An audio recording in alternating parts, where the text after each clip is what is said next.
अस्सलाम वालेकुम। मैं सेहत स्किन आज का जो हमारा 16th लेक्चर है दी स्किन स्किन के बारे में हम देखेंगे। स्किन जैसा कि हमें पता है कि एक्सटर्नल मेजर ऑर्गन है, उसमें कौन कौन से फंक्शन है। स्किन बेसिकली क्या major external organ work perform कर रहा है। Skin is the largest organ of the human body. Of course, it is an impressive and vital organ. Vital organ से मुराद ये कि बहुत जरूरी. It is a fleshy surface with hair, nerves, glands, and nails. It consists of hair follicles which anchor hair strands into the skin. Of course, it acts as a barrier between outside and inside environment. Basically, skin जो है वो हमारे internal और external organs को protect कर रही है, environment को प्रोटेक्ट कर रही है। अगर ये हमारी स्किन ना होती तो हमें किसी भी तरह का कोई वायरल बैक्टीरियल इन्फेक्शन होने के चांसेस बहुत ज्यादा होते, और साथ ही साथ जैसे एलर्जीज हैं, स्किन डिसऑर्डर्स हैं, उनके चांसेस जो है वो बहुत ज्यादा बढ़ जाते हैं। The skin has different thicknesses and textures. Of course, skin हर किसी की different है. The skin under the eyes is as thin as paper, but is thick at the soles of the feet and palm. ये skin की जो है वो एक type बताई जा रही है. Under the eyes ये is as thin as paper, but is thick at the soles of the feet and palm. The skin acquires an area of 20 square feet on our body surface. Like MCQ point of view से जो है वो 20 square feet on our body surface. It protects us from external elements, of course, regulates the body temperature by releasing water in the form of sweat. Sweat देखिए, जो हमारी body से toxin remove out हो रहे हैं वो sweating की form में भी हो रही है और यूरिन की फॉर्म में भी हो रही है. And allow sensations such as touch, heat, and cold. It also guards the bones. It also guards की protection provide कर रही है हमारी bones को, muscles को, and other vital organs of our body. एक vital organ है basically, एक introduction बताया जा रहा है स्किन, जो कि most important role play कर रहे हैं हमारे different organs में. Structure of skin, structure of skin की अगर हम बात करें, स्ट्रक्चर ऑफ स्किन की लाइक अब किस क्या क्या चीजें इसमें इन्वॉल्व है. Structure of skin. It provides a protective covering throughout our body and acts as the body initial barrier against external harmful substances or foreign particles. Of course, एक barrier के तौर पर, एक प्रोटेक्शन के तौर पर काम किया जा रहा है. अगर यही नहीं होगी स्किन हमारी, तो हमारे ऑर्गन्स को किस तरह से जो है वो प्रोटेक्शन मिलेगी और फॉरेन पार्टिकल्स में वो किस तरह से हार्मफुल नहीं बनेंगे. The hair is made up of a protein called keratin. जो हमारे स्किन पे हेयर्स हैं वो एक प्रोटीन है keratin, and the same protein is found in hooves, horns, claws and nails of other animals too. हमारे nails वगैरह पे भी जो एक प्रोटीन होती है वो keratin basically. The structure of the skin is made up of 3 layers. Structure जो है स्किन की वो 3 layers पे मुश्तमिल है, जिनको हमने डिटेल से देखना है. एपिडर्मिस है, डर्मिस है और हाइपोडर्मिस है. एपिडर्मिस से मुराद ये कि जो कि स्किन से ऊपर, डर्मिस दरमियानी होगी और हाइपोडर्मिस सबसे लास्ट वाली. एपिडर्मिस के बारे में हम डिस्कस करते हैं कि बेसिकली ये क्या है. एपिडर्मिस के बारे में, epidermis it is the outermost layer of the skin. Outermost layer है हमारी स्किन की. The cells in this layer are called keratocytes. Keratocytes जो सेल्स बेसिकली एपिडर्मिस पे वो आउटर मोस्ट लेयर है हमारी स्किन की, और इस आउटर मोस्ट लेयर को जो नाम दिया गया है वो केराटिन से निकला है, केराटोसाइट्स. The keratinocytes are composed of the protein keratin. Of course, keratin suppresses the skin and makes it waterproof. ये जो केराटिन प्रोटीन है ये हमारे स्किन को बहुत अच्छे तरीके से जो है वो प्रोटेक्शन प्रोवाइड कर रही है. उसके बाद melanocytes that produce melanin are also present in this layer. Melanocytes भी है, मेलानिन भी प्रोड्यूस होता है. In additional Merkel cells essential for light, touch, sensation and Langerhans cell, part of the immune system, are also present on the skin. Immune system भी of course work कर रहा है. The epidermis is subdivided into the following layers. Epidermis की आगे जो division है layers की, हम उसकी बात करें. पहले हमने सिर्फ 3 बातें की हैं कि 3 टाइप्स की होती हैं एपिडर्मिस और लाइक हाइपोडर्मिस, डर्मिस. अब हम एपिडर्मिस को एक फर्दर डिवीजन की बात कर रहे हैं. उसमें हमारे पास 4 लेयर्स है. Sternum corneum, granular cell layer, spinous cell layer और बेसल सेल लेयर। अब हम बेसल लेयर के बारे में जो है, बेसल लेयर के बारे में जो है वो हम सबसे पहले बात करेंगे कि ये किस तरह की लेयर होती है एपिडर्मिस में। is beneath all other layers of the epidermis where new cells are produced continuously। इसमें जो new cells की production हो रही होती है, as a result cells get an upward thrust by the continuous formation of new cells। They grow actively because of the blood supply before this layer due to the presence of blood vessels। They grow, ये grow कर रहे होते हैं actively, और हमारी body को blood cells को blood supply की जो है वो रेगुलेशन में हेल्पफुल कर रहे होते हैं बेसल लेयर्स। अब हम और मजीद लेयर्स की बात करते हैं, उसमें हम लोग देखते हैं स्पेशली कि स्पॉनिस और ग्रेनुलर लेयर की हम कंबाइन बात करते हैं कि as these cells approach the next layer they vary in their shapes and size। जैसे जैसे layers different होगी shape और size में भी difference आता जाएगा। These irregularities give rise to the next layer, the sponous layer above which the cell proceed to the granular layer। ये एक ऐसी layer होती है जहाँ सेल proceed कर रहे होते हैं next layer तक। Cells hence begin to shrivel and die as a result of being far away from the blood supply। This results in the formation of a protein। ये results जो है, ये जो लेयर काम कर रही होती है जब हमारे लाइक स्किन में केराटिन प्रोटीन मौजूद होती है। अब उसके बाद सर्टरनम कॉर्नियम की हम बात करेंगे। The outermost layer of the epidermis, outer most layer है ये भी एपिडर्मिस, जिसको सर्टरनम कॉर्नियम का नाम दिया गया, which consist of dead and uniform scale like cell which are overlap. Dead और यूनिफॉर्म स्केल लाइक सेल्स होते हैं which are overlap. These cells contain abundant keratin। इनमें जो है इस लेयर में स्किन की बहुत ज्यादा जो है वो केराटिन मौजूद होती है and provide rigidity to the skin। These cells are regularly peeled off the skin surface which is balanced by the cells of the basal layer। अब हम टाइप्स ऑफ एपिडर्मस सेल्स की बात करेंगे, ठीक है। टाइप्स की हम बात करते हैं, जैसे हमने देखा है मेलानोसाइट्स के बारे में हमने पढ़ा है, देखते हैं क्या है। उसके बाद हमने केराटिनोसाइट्स की बात की और फिर लैंगरहैंस की बात की अभी जस्ट।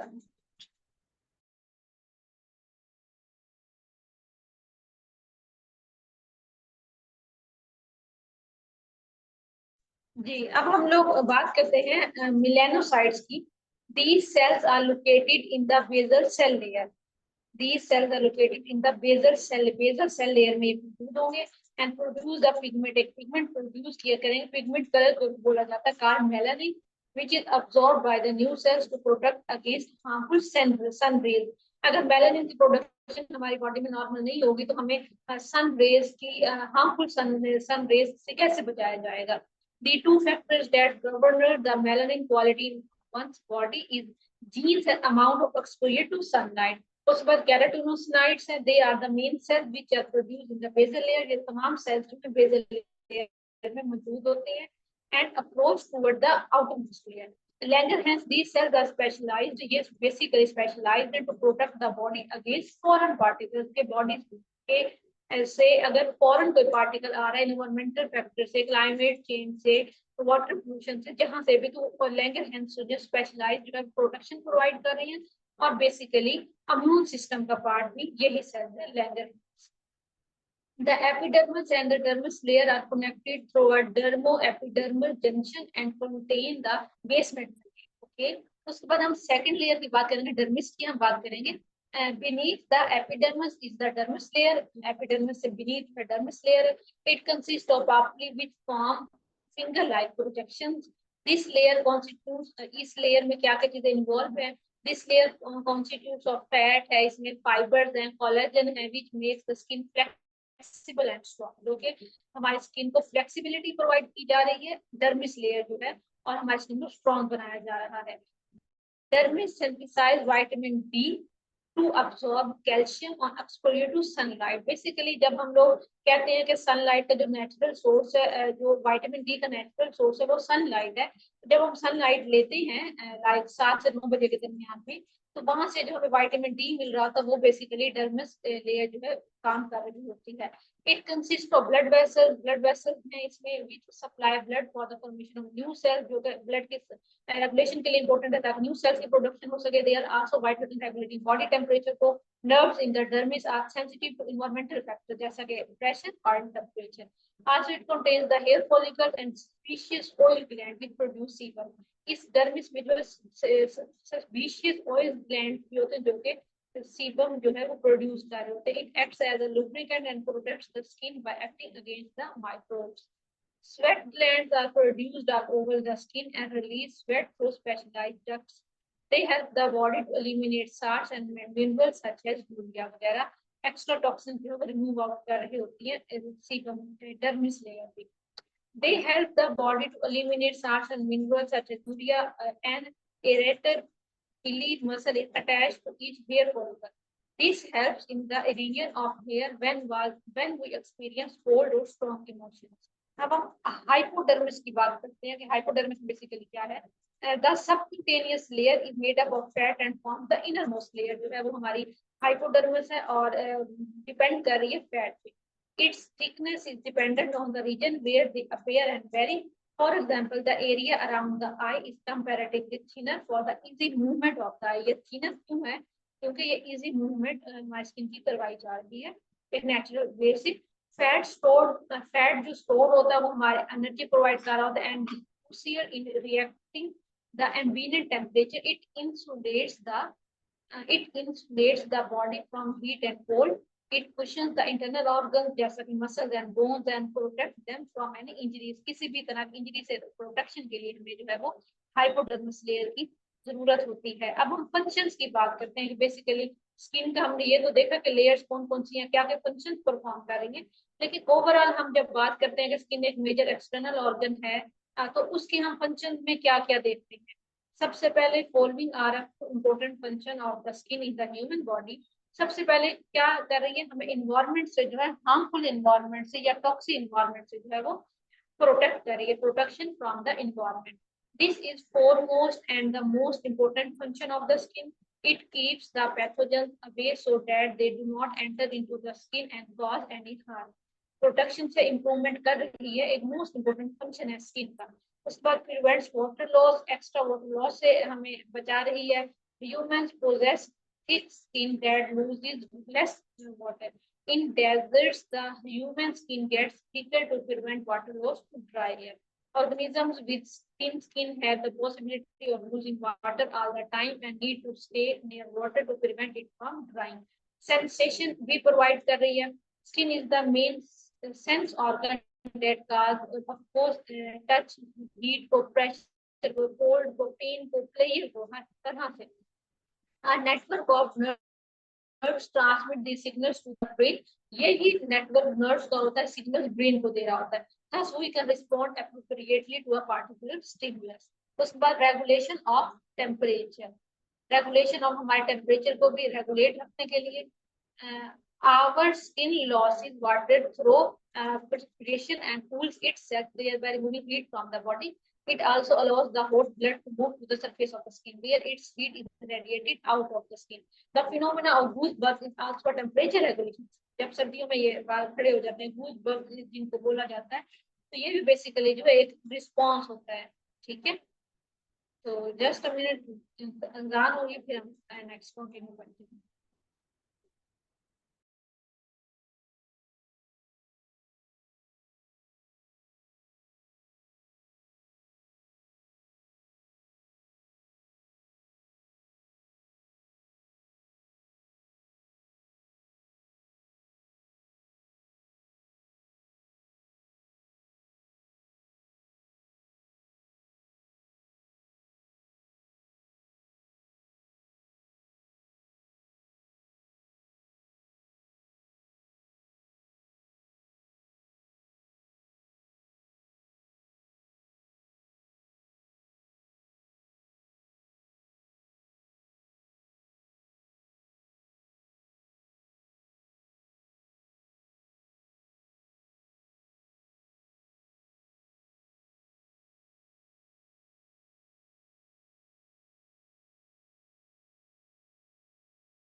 जी, अब हम नेक्स्ट बात करते हैं कि जो हमारे स्किन के कलर्स में चेंजेस आ रहे थे, बेसिकली कैमोफ्लेज। ये भी फंक्शन स्किन का है कि many animals exhibit the phenomena of camouflage where their skin produce colors and patterns that blend in with the surroundings and protect them from predators. Also, it makes it easier for predators to catch their prey by making themselves invisible in the surroundings, animals especially. The skin of the cameloons can release different amounts of pigments at their own will different amounts of colors जो वो produce कर रहे होते हैं. उसके बाद storage main function है. The skin can store fats and water in its tissues, ठीक है. स्किन बेसिकली जो है वो हमारे वाटर को और फैट को भी स्टोर कर रहा होता है. These provide extra insulation to our body. Extra insulation, extra protection भी प्रोवाइड कर रहा है. The animals found in colder region, animals की बात की जा रही है, develop thick layer of fat to prevent themselves from the outside cold. बहुत ज्यादा सर्दी से बचने के लिए भी जो स्पेशली एनिमल्स जो बहुत ज्यादा कोल्ड एरिया में रहते हैं वहां पे भी फैट जो है वो उनको बचा रहा होता है बॉडी को कोल्ड से, ठीक है. उसके बाद एक्सक्रीटिंग सिग्नल्स, ठीक है. इसमें बेसिकली क्या है, the sweat secreted by our skin can also act as a signal to other organisms. Many animals make their trees by secreting some scent from the glands in the skin, which contains information about its age, health, gender, and availability to the mate. Secreting scent signals भी जो है वो skin कर रहा है. उसके बाद suspicious glands, basically ये क्या होते हैं. Suspicious glands are an organ in our skin, हमारे skin में, that make and secrete sebum. Sebum is a substance है that provides a protective coating for your skin. हमारी जो हमारी skin को moisture करना और protection provide करना suspicious glands के भी नाम है sebum basically. Most of your suspicious glands connect to your hair follicle. ये सस्पिशियस ग्लैंड की पिक्चर दिखाई जा रही है. हेयर शाफ्ट है, हेयर फॉलिकल है, रीटर मसल है, एपिडर्मस है, डर्मस है, हाइपोडर्मस है, सस्पिशियस ग्लैंड दिखाई जा रही है. पिक्चर जो है आपने असाइनमेंट में बनाने का, ठीक है. इसमें अब हम टाइप्स की बात करते हैं.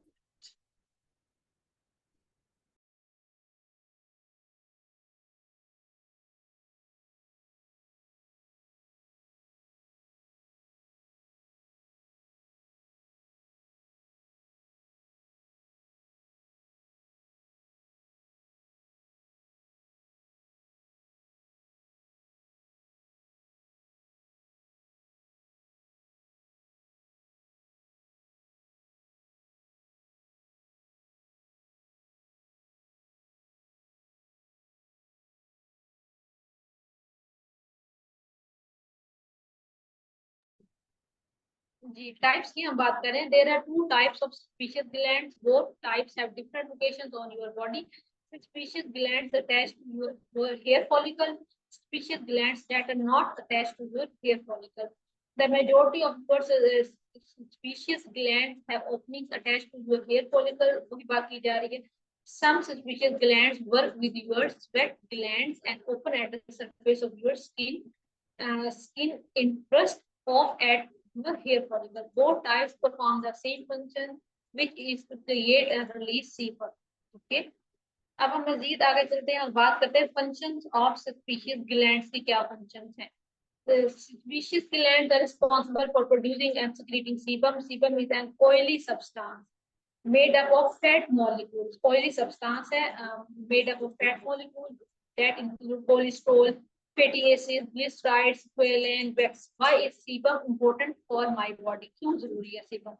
Suspicious gland sebum क्यों produce करना क्यों जरूरी है, इसकी हम बात करेंगे.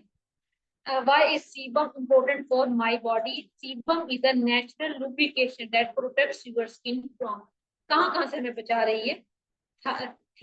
Things that rub against your skin that can cause damage, friction से, moisture loss और brittle hair से, infections caused by bacteria और fungi. जो infections हो जाते हैं bacterial या fungal infections हो जाते हैं उनसे भी बचा रही होती है. Sebum also contributes to your body odor. What are the common conditions that affects sebaceous glands? Common conditions कौन सी ऐसी हैं like medical point of view से, तो उनको हम डिस्कस कर लेते हैं कि there are many several conditions that can affect the health and function of your sebaceous glands. Some of the most common include. सबसे पहले एक्नी. एक्नी जो है वो हमारे sebaceous glands को जो है डिस्टर्ब कर रही होती है. Acne is a common skin condition that causes pimples to form on your face, chest, shoulders, or upper back. There are several reasons why acne forms on your skin, one of which is pores cold with sebum. Hyperplasia एक condition है, suspicious hyperplasia is a harmful skin condition है, caused by overactive suspicious gland, जब overactive हो जाए toxicity create कर दें तो hyperplasia होगा, hyper से overactive हो जाना, हॉर्मोन्स का फ्लक्चुएशन हो जाना, हॉर्मोन्स का ग्लैंड्स का काम, एक्नी स्पेशली हमें पीसीओज में भी फीमेल्स को हो रही होती है, पॉलीसिस्टिक ओवेरियन सिंड्रोम में भी, और भी बहुत सारी कॉम्प्लिकेशन। उसके बाद प्रेगनेंसी में भी हार्मोनल चेंजेस की वजह से। उसके बाद सस्पिशियस सिस्ट होते हैं, or lumps that grow underneath your skin, these lumps are filled with sebum fluid because they form in your suspicious glands. Cyst, you know very well, cancer को बोला जाता है। उसके बाद suspicious carcinoma, of course वही बात आ गई कि suspicious carcinoma is a rare type of cancer that starts in your skin suspicious gland. This cancer cause a prim yellow lump to form on your eyelid. Skin cancer की बात की जा रही है। उसके बाद suspicious filaments है, ठीक है। Filaments are the result of an overproduction of sebum. They cause your skin pores to get bigger and fill up with sebum and dead skin cells around your hair follicle.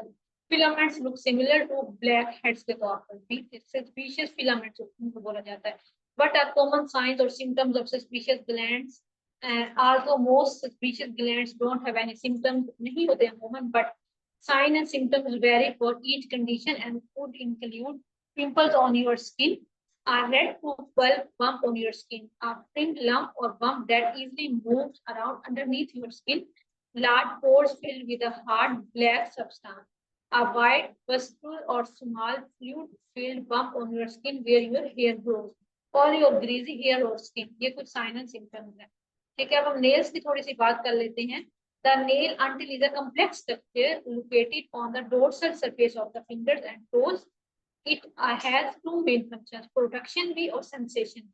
Protects the digits from trauma, किसी भी तरह के trauma से बचाने के लिए, sensation assist with tactile sensation. ये nails का जो structure दिखाया गया, nail plate है, nail fold है, nail bed है, germinal matrix है, ठीक है। Interior view दिखाया जा रहा है, components of the nail unit, components बताए जा रहे हैं, like especially nail के। तो इसमें the nail unit consists of the nail plate and the surrounding soft tissue. Nail plate, outer portion of the nail unit, outer portion bahut formed by layers of keratin. Keratin से ये भी protein है, basically keratin. It forms a hard yet flexible translucent plate. Nail foreskin that surrounds and protects the proximal and lateral margins of the nail plate. Nail bed, subtile matrix का नाम दिया गया, lies underneath the nail plate, attaching it to the distal phalanx. The nail bed provides a smooth surface for the growing nail plate to slide over. It does not contribute to plate growth itself. Germinal matrix, area of soft tissue proximal to the subtile matrix. Cells within the germinal matrix divide and become keratinized to form the nail plate. Continuous cell division within the matrix pushes the nail plate over the bed as it matures. Hypocline, the area distal to the nail bed situated underneath the free edge of the nail plate, underneath the nail अंदर का interior view. उसके बाद cutal layer of sternum corneum which extends between the skin of the finger and proximal nail plate. Lunar white half moon appearance of the germinal matrix so the proximal nail plate. ये मुझे structure दिखाया जा रहा है। ठीक है, अब ये हमारा स्किन वाला मेजर जो खत्म हो गया है। अब हम 17th लेक्चर में नर्वस सिस्टम की बात करेंगे। नर्वस सिस्टम बेसिकली क्या रोल प्ले कर रहा है, ठीक है क्या basically human nervous system, central nervous system, ठीक है। इसकी हम बात करेंगे, न्यूरॉन्स क्या है, नर्व्स क्या है, स्ट्रक्चर को हम देखेंगे, ठीक है। मिड ब्रेन, मेड्यूला ऑब्लिंगेटा, ये सारा जो है नर्वस सिस्टम ही है। हाँ, ये आपका लाइक 16 लेक्चर जो है वो लेंथ ही होगा ऑफकोर्स, क्योंकि सिस्टेमिक इन्टरवेंशन, हाँ नर्वस सिस्टम लेंथी है।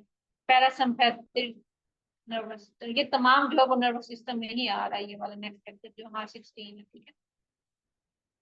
नर्वस सिस्टम, ओके, अच्छा ठीक है, ओके, अल्लाह हाफिज़। अच्छा, इसकी जो असाइनमेंट है वो जो पहले डायग्राम आपको कही आपने वो